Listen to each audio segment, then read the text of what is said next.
श्रोते हो, आता आपण ऐकणार आहात सातारा जिल्ह्याचं वार्तापत्र. या वार्तापत्रात साताऱ्यातील सैनिकी शाळेच्या नूतनीकरणासाठी राज्य सरकारकडून 30 कोटी रुपयांचा निधी, जिल्ह्यातील बहुतांश साखर कारखान्याचा गळीत हंगाम संपला आणि गेल्या वर्षीच्या तुलनेत यंदा जिल्ह्यातील प्रमुख धरणात पुरेसा पाणीसाठा. यासह ऐकूया आमचे सातारा जिल्ह्याचे प्रतिनिधी गिरीश चव्हाण यांनी पाठवलेला ठळक घडामोडींचा हा आढावा. राज्य शासनानं साताऱ्यातील सैनिकी शाळेच्या नूतनीकरणासाठी 30 कोटी रुपयांचा निधी दिला आहे. देशातील पहिली सैनिकी शाळा म्हणून साताऱ्याच्या सैनिकी शाळेची ओळख आहे. 115 एकर क्षेत्राचा शाळेचा परिसर आहे. इथल्या काही इमारती जुन्या झाल्या आहेत, त्यामुळे या इमारतींच्या नूतनीकरणासाठीचा प्रस्ताव केंद्र आणि राज्य सरकारला देण्यात आला होता. यानुसार राज्य शासनानं एकत्रित 30 कोटी रुपयांच्या निधीला मंजुरी दिली असून अन्य कामांसाठीचा 2.25 कोटींचा निधी देखील नुकताच वर्ग करण्यात आला आहे.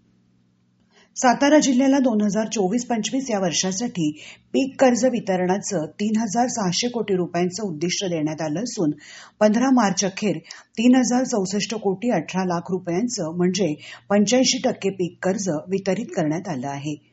2024-25 मध्ये जिल्ह्याला खरीप हंगामासाठी 2,320 कोटी रुपयांचं पीक कर्ज वितरणाचं उद्दिष्ट होतं. त्या तुलनेत 2,189 कोटी 48 लाख रुपये पीक कर्ज वितरण करून 94% उद्दिष्टपूर्ती करण्यात आली आहे. रब्बी हंगामासाठी 1,280 कोटी पीक कर्ज वितरणाचं उद्दिष्ट असून 884 कोटी 70 लाख रुपये वितरित करण्यात आले आहेत. राज्य ग्रामीण जीवनोन्नती अभियानाअंतर्गत स्वयंसहायता बचत गटांच्या माध्यमातून 183 कोटी 20 लाख रुपयांच्या उद्दिष्टाच्या तुलनेत 207 कोटी 9 लाख रुपयांचं कर्ज वितरण करून जिल्ह्यानं उत्तम कामगिरी केली आहे. जिल्ह्यातील 15 साखर कारखान्यांचा गळीत हंगाम संपला असून सध्या फक्त 2 कारखान्यांचं गळीत सुरू आहे. आतापर्यंत या कारखान्यांनी 86,72,372 क्विंटल साखरेची निर्मिती केली आहे. ऊसाच्या घटलेल्या क्षेत्रामुळे काही कारखान्यांच्या गळीतावर परिणाम झाल्याचं या हंगामात दिसून आलं. यंदाच्या हंगामात जिल्ह्यातील खासगी कारखान्यांनी गळीतात आघाडी घेतली असून खासगी आणि सहकारी अशा सर्व कारखान्यांकडून 89,70,352 मेट्रिक टन ऊसाचं गाळप करण्यात आलं आहे. गेल्या वर्षीच्या तुलनेत यंदा जिल्ह्यातील प्रमुख धरणात पुरेसा पाणीसाठा असून सद्यस्थितीत दुष्काळी भागाला सिंचन तसंच पिण्यासाठी पाणी सोडण्यावर भर आहे. कोयना धरणात 75 टीएमसी, धोम धरणात 8.66, कणेरमध्ये 7, उरमोडीमध्ये 7.41 तर तारळीमध्ये 3.32 टीएमसी पाणीसाठा आहे. आगामी काळाचं पाण्याचं नियोजन करण्यासाठी सातारा सिंचन मंडळानं पाणी मागणी नोंदवण्याचं आवाहन केलं आहे. सांगलीकडून होणाऱ्या पाणी मागणीनुसार कोयना धरणातून पाणी सोडण्याचं प्रमाण वाढवण्यात येत आहे. दरम्यान दुष्काळी भागात झालेली जलसंधारणाची कामं आणि इतर योजनांमुळे माण खटाव इथली टँकरची संख्या घटत आहे. या भागातील तलावात उरमोडी, कण्हेर, तारळी आणि इतर धरणातून पाणी नेण्यात येत आहे. सद्यस्थितीत माण आणि खटावमध्ये मागणीनुसार फक्त 8 टँकरद्वारे पाणी पुरवठा करण्यात येत आहे.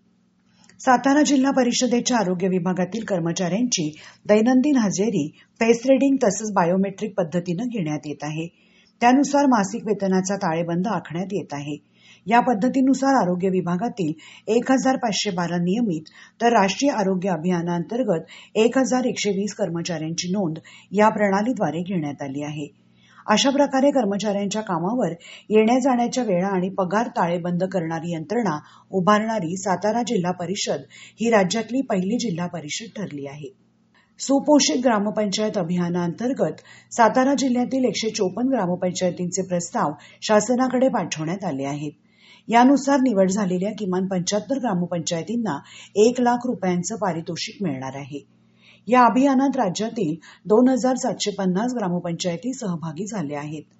अभियानात गावातील अंगणवाड्यांचं सक्षमीकरण आणि त्या ठिकाणी राबवण्याच्या उपक्रमांवर भर देण्यात येणार आहे.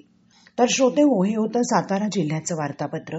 आमचे सातारा जिल्ह्याचे प्रतिनिधी गिरीश चव्हाण यांनी पाठवलेली माहिती आपण ऐकलीत. वाचन केलं होतं माधुरी कुलकर्णी यांनी. हा कार्यक्रम आकाशवाणी पुणे केंद्राच्या प्रादेशिक वृत्त विभागानं सादर केला.